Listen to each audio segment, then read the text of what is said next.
Hello friends, welcome back to the channel. How you all are doing well. मो doctor Samal आज आपन सहित discuss करी गोटे इंपोर्टेंट टॉपिक। आम जाचु आखि आम एक अमूल्य अंग।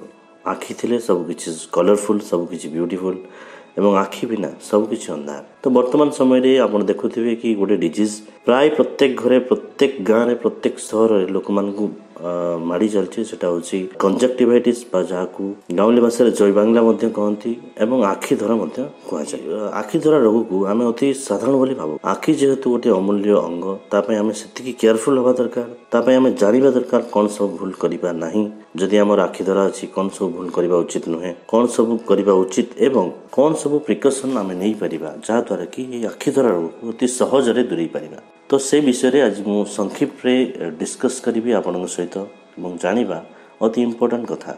आखि धरा बा कंजक्टिवाइटिस हमकु काहे कि हुए। देखंतु आखि धरा दुई प्रकार इन्फेक्शन होई पारे। गोटे होची बैक्टेरियल इन्फेक्शन आ गोटे viral infection. Most commonly viral infection एही समय रे सीजनल चेंजेस पाई वायरल इन्फेक्शन होता है, जहाँ की अति वेरी मच कंटाजियस, माने आपनको बहुत शीघ्र स्प्रेड करि पारे। तो वायरल कंजक्टिवाइटिस हेले बा वायरल आखि धरा हेले कोन हुए, आखिरु पानी बाहरिबो, आखि पूरा रेड पड़जिबो, माने आखि लाल पड़जिबो, आखि रे अल्प बथा मध्य होई पारे एवं आखि रे रड लागिबा, माने कोनोसी जिंस जेमति आखि रे पड़ी जाईछि, कोनोसी बाहर जिनस जमी आखिरे पड़े लगे, बाली पड़े लगे, सेमती फिलिंग हुए। किंतु बैक्टेरियल कंजक्टिवाइटिस हेले ए सब जिनस हेबा सहित गोटे एक्स्ट्रा थिंग्स हुए, जोटा कि आमे आखिरु पूज बाहरिबा, आखिरे लेंजरा हो जिबा बा आखि सकाळे उठले आखि लागी रहिथिबा, लेंजरा लागी रहिथिबा, ए सब जिनस बैक्टेरियल इन्फेक्शन हे पारे। साधारणतः कोन हुए, बैक्टेरियल इन्फेक्शन वायरल इन्फेक्शन परवर्ती समय रे हुए, जहां को हम सेकेंडरी इन्फेक्शन माने कहू। आखि धरार चिकित्सा आम केमती करिपरिबा। वायरल कंजक्टिवाइटिस पई, वायरल इन्फेक्शन पई कोनोसी प्रकार औषध नाही, केवल आम सिम्पटोमेटिक मैनेजमेंट करू।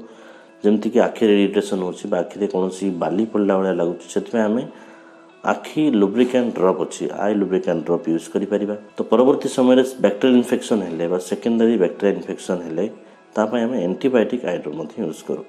किंतु सबुठु इंपोर्टेंट कि आपण निश्चित भाव में आखि पाई डाक्तर परामर्श करंतु। से जे कोनोसी असुविधा भी हो, आखि पाई आपण डाक्तर परामर्श करंतु। ता द्वारा कौन सब आई ड्रॉप लागिबो, कौन सब मेडिकेशन लागिबो, डाक्तर ही ठीक कहि परिबे। काहेकि ना किछि क्षेत्र देखा जाए बहुत लोक अछंती कि से माने पड़ोसी हो, कोनोसी सांगर हो, से मानको आखि ड्रॉप मध्ये यूज करंती आखि इन्फेक्शन पई बा आखि धरा पई, जोटा कि बहुत भूल कहले चलिबो। काहेकि ना स्टेरॉइड जदि आमे ई सब आखि धरा पई यूज करिबा, स्टेरॉइड कोन करे आपनकर सिम्पटम को अति सहज रिलीफ करदेव, अति शीघ्र मत रिलीफ करदेव। किंतु आपणक आखिरे अन्य कौनसी रोग थिले ताकू से लुचेई दब, जहाँकि परवर्ती समय रे वेरी बैड कंडीशन मध्य होई पारे, आखिर दृष्टि शक्ति मध्य जाई पारे। तो सेथिपई कॉशियसली कौनसी प्रकार आखिरे स्टेरॉइड ड्रॉप यूज करंतो नाही। केवल डाक्तर परामर्श द्वारा कौन सब आई लुब्रिकेंट हो बा एंटीबायोटिक ड्रॉप्स हो, से सब यूज करि परिबे।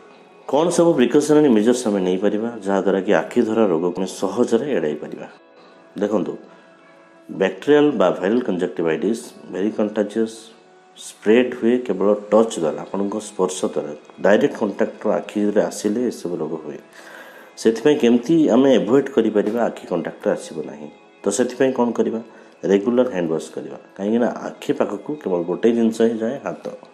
तेणु हाथ जदि आपन सफा रहउथबो, हैंड जदि वॉश करथबो प्रॉपर्ली, ए इन्फेक्शन हबार चांस कम रहिबो। ता सहित जो लोक मानकु आखि धरा हेइची, जो लोक मानकु आखि धरा रोग अछि, से माने केमती केयरफुल रहिबे कि लोक मानकु स्प्रेड हेबो नाही, अन्य लोक मानकु पाखु जीवो नाही। सेति पई डिस्पोजेबल टिश्यू पेपर यूज करि परिबे। नहले आमे घरे कोन करंती, गां गळे रे बहुत लोक हळदी को सफा क्लॉथ रे मिसि के रखतांती, ताहा से माने बारंबार यूज करंती आखि रो पानी पोछिया पई। तो सेटा मध्ये करि परिबा। ता सहित सफा कना आम यूज करें। नेक्स्ट थिंग, जदि छोट पिला मानकु ये सब आखि धरा अच्छे से माने कौन करेंगे, मुख्यतः से पिला मानकु स्कूल छाड़तु नहीं, कहीं से पाखु अन्य मानकु ट्रांसमिशन हो पारे। आउ गोटे सब इम्पोर्टेंट कथा कि आखिरे इन्फ्लामेटरी कंडीशन बा रेड थिले, आखि धरा थिले कौनसी प्रकार सेक दियंतु नाही कि बारंबार सफा पानी रे आखि को धुअंतु नाही। मने रखंतु अन्य कहार टावेल, अन्य कहार गामुछा, अन्य कहार यूज करिथिबा क्लॉथ मध्य यूज करंतु नाही, जहा द्वारा कंटाक्ट रे आपन को आखिर इन्फेक्शन मध्य हेई पारे। नॉर्मली ए जो बैक्टीरिया कंजक्टिवाइटिस बा वायरल कंजक्टिवाइटिस 5 to 6 days रे भलो हेई जिवो निश्चित भाव में। सेति पई कोनोसी प्रकार गुरी हेबार नाही। हाँ किसी कॉम्प्लिकेशन देखा जाए जो कि कौन हुए इवन दृष्टिशक्ति कमी जापे जदि भिडियोटे आपको किसी शिखा मिलूँ किसी भल लगी तो निश्चित भाव में शेयर करूँ जमी मेसेजटी सब लोक मान पहुँची पारे और निश्चित भाव में भूलु ना चैनल को सब्सक्राइब करने तो आज नमस्कार।